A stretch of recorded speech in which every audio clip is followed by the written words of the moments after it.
audio problem, so forgive me if I ask you to repeat something. It is that I was unable to hear you for a moment, and we'll try and solve that. But just is the entire intelligence network now focused on this issue, this crisis? No, that's a luxury that American intelligence can never afford. The truth is that in addition to devoting enormous resources to trying to help with this investigation and find out who was responsible, they also have to keep a lookout for additional such moves. They have to keep a lookout on developments all over the world. So they certainly are devoting huge resources to this problem, but it's not the only problem they can look at. In moments like this, and I know that there is no moment precisely like this, is the intelligence community essentially depressed? Do they see themselves as having failed? No, I think right now they are probably so focused on helping with the investigation, on probing all of their sources, on looking back through all of the information that's been collected over recent weeks to see if there are isolated bits of information that were meaningless then but might help put the picture together now, that they really don't have time to reflect on what might have been or whatever they might have done that wasn't done, and so on. Those kinds of thoughts will come later, but I think they're probably totally focused on the job at hand right now. There's just simply too much work to be done right now. Absolutely. Director Gates, it's always good to talk to you. It's good to talk to you again today. We apologize for the problems that we've had. As you could see, we were listening to Director Gates through a two-way radio here. It is a little difficult. The city is not running smoothly, folks, and we are doing the best we can to keep us going. Let's go back to Judy in Washington. Aaron, a little while ago, you were talking with our correspondent Gary Tuchman, who's been there very close to the World Trade Center site. And Gary, you're on the phone now. We've been reporting that this One Liberty Plaza building is very much at risk now. That's right, Judy. We were just telling you in our report a short time ago that the rescue and recovery workers on the scene were very concerned about a building that might possibly collapse into the wreckage of the World Trade Center. Well, it was another building that has now prompted an evacuation order. It's the One Liberty Plaza building. It's just to the east of the wreckage of the World Trade Center. We've been told by some other people they were concerned about that building too. So workers who are on the scene, and we estimate there are between 1,000 and 2,000 people who are on the scene. It's a 10-square block area, are now being told to leave, and the members of the news media who've joined us 4 blocks away from the wreckage have been told by police that they must evacuate the area. And as a matter of fact, I'm in a building right now talking to you on a telephone, a building about 5 blocks away from the World Trade Center, and we are being told we now have to evacuate this building where this phone is located. Gary, how close to so you have to hang up right now? I have probably time for one more question, Judy, before they kick me out of here. Well, just tell us how far away from the World Trade. You said 5 blocks, right? Yeah, I would estimate we're about a quarter of a mile. It's 20 blocks to a mile in New York City. We're about 5 or 6 blocks away. Right. So we're probably a quarter mile away. So they're evacuating most of the buildings. Most of the buildings are closed, to be honest with you. This particular building is a New York City building, and they are now evacuating this building. All right, Gary Tuchman, we're going to let you get out of there as fast as you can. Aaron? Judy, Gary, get away here. Just get to safety. We can see the building in question, and we actually, from where we are, and perhaps if we can zoom through it closely enough, you'll be able to see it as well. It is this tall gray building that is just off to my left. Let me get out of the shot here so you can see it. And we can see just with the naked eye, and I'm not sure precisely what you can see in the monitor, whether it's better or not. We can see what looks to us at least like glass falling or parts of the building peeling off. We're looking probably halfway up the building and up. We can't see the lower half.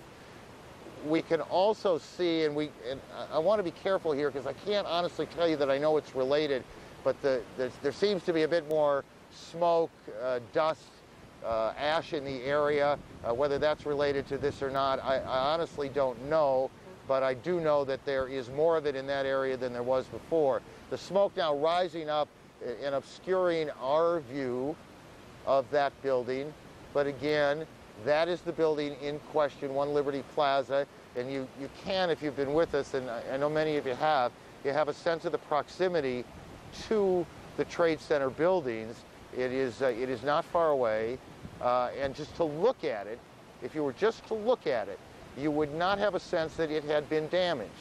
But we can see windows flaking off, parts of the front flaking off, and we believe that is where the danger is right now. Judy? Aaron, I'm told that getting underway here in Washington right now, a briefing by the Federal Emergency Management Agency, popularly known as FEMA. I'm not sure whether it's started or is in progress. Actually, it's in New York City, in your neighborhood. Let's listen in and see what they're saying. Whether it's possible to do, but as... Okay. All right. I'm told now that it is about to get underway. It has not started yet. And while we're waiting for that FEMA briefing, let's go back to our national security correspondent, David Ensor. David, we had to interrupt your report just a few minutes ago. You were giving us a little bit more information about what you're learning from your intelligence sources. Well, that's right. As former CIA Director Bob Gates just said on our air, the CIA and the intelligence community have to keep looking at a lot of issues, including future threats, but they are also putting tremendous resources into the effort to try to ascertain who did this, and they're working on it day and night. U.S. officials say they have specific information indicating the terrorists had links with the group led by Osama bin Laden, the accused terrorist mastermind. In closed sessions, the Senate and the House were given briefings. There had to be some brains behind this. We have some good, promising leads. They're obviously being followed. Publicly, the Bush administration is accusing no one so far, while warning nations they too will pay for any help given to those who attacked New York and Washington. We will hold accountable those countries that provide support, that give host nation, if you can call it that, support and facilities to these kinds of terrorist groups. Afghanistan's Taliban government has long offered haven to bin Laden, but U.S. officials say they have no evidence thus far of any state directly assisting the attacks in New York and Washington. Many analysts argue that such a coordinated broadside could not have been possible without it. Osama bin Laden represents a complete terrorist network. He will have one or more state sponsors, countries that he's either based in or working in collusion with.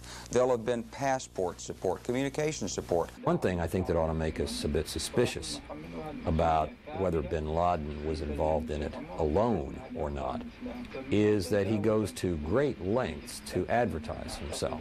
And when you see something like that, you begin to wonder whether or not there may be an effort to draw our attention solely to him, to the neglect of someone who may be his principal contractor. If there was state support, a number of terrorism experts point to Iraq as the most likely suspect.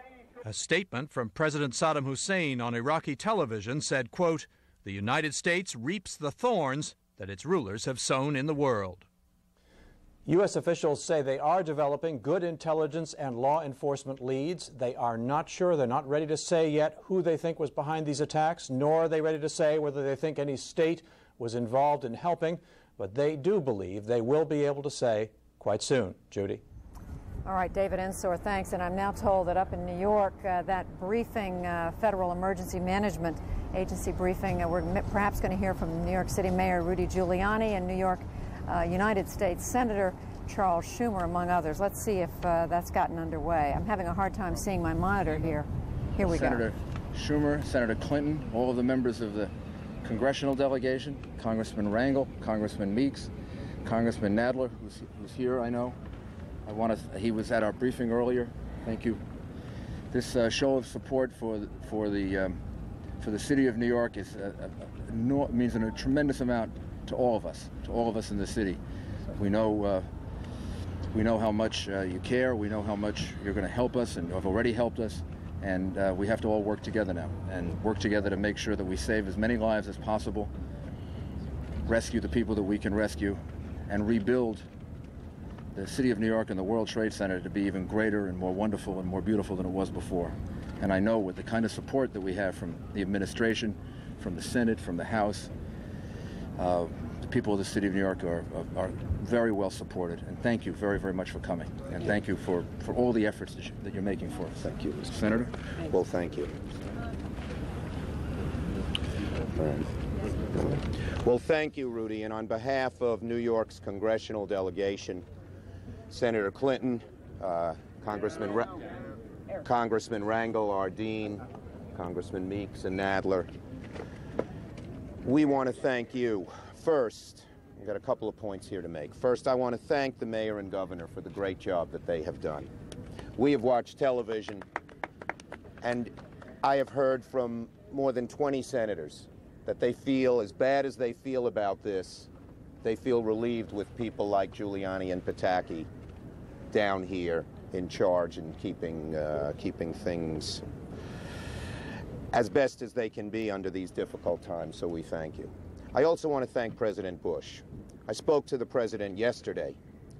He assured me that he was going to do everything, and his administration was going to do everything that it could do. He said, you have a blank check. And what we are here, what Hillary and I and the delegation are here to do is assess the damage, make an inventory list, and go back to Washington. I've told Joe Alban, I'll talk about him in a minute, and others, that we may need the kinds of help that are different than usual disasters. We not only have the so many people who have been lost and the buildings that have been lost, but we have a financial services industry that has real trouble. We have insurance debts that are enormous. We have everything. And so the beauty of this display is that it's the federal, state, and city governments working together. We are Democrats, we are Republicans. Nothing stands in the way of us helping the city that we love so much. Let me just make a personal point now. I fly back from Washington. My family lives here 3-4 times a week. When I flew over the site today, I felt sick to my stomach. Usually I fly, I see Staten Island, the Verrazano Bridge, I see my house in Prospect Park, and then after the Statue of Liberty were these two beautiful tall towers that symbolize New York. And they're gone and replaced by a pile of acrid smoke. And as we listen to Senator Charles Schumer of New York, we're showing you pictures of the Pentagon where they are unfurling an American flag in anticipation of a visit there today by President Bush. We're told he is to go there to inspect the damage, the site where the plane hit the Pentagon yesterday morning. And now let's go back to New York. The Hudson River Park. They cannot stop New York. They will not stop New York. And we will bring every bit of federal aid that we can to make this city, as pained as we are now, rebound from the tragedy. And it's a big job, but we're going to do it. Let me call on my colleague, Senator Clinton. And then I'll introduce Joe and the governor. Do you want to? And the governor to take. Well, first, we wanted to be here this afternoon to visibly demonstrate the strong commitment that we feel from our colleagues in the Congress on both sides of the aisle, and the very strong support that we've gotten from the President and the administration. Before Chuck and I left, we passed a resolution 100-0 in the Senate, and it denounced this evil act of terrorism, and it repeated America's resolve, because it's very clear that this attack on New York is an attack on America. It's an attack on every American, no matter where he or she lives. It also contained a strong statement of our unified commitment to rebuilding and reconstructing, as the mayor said. So we will continue to work with all of our colleagues and the administration to make clear the extraordinary needs for resources, not just today and tomorrow and next week, for months and years to come, that will have to come from the American people and our government.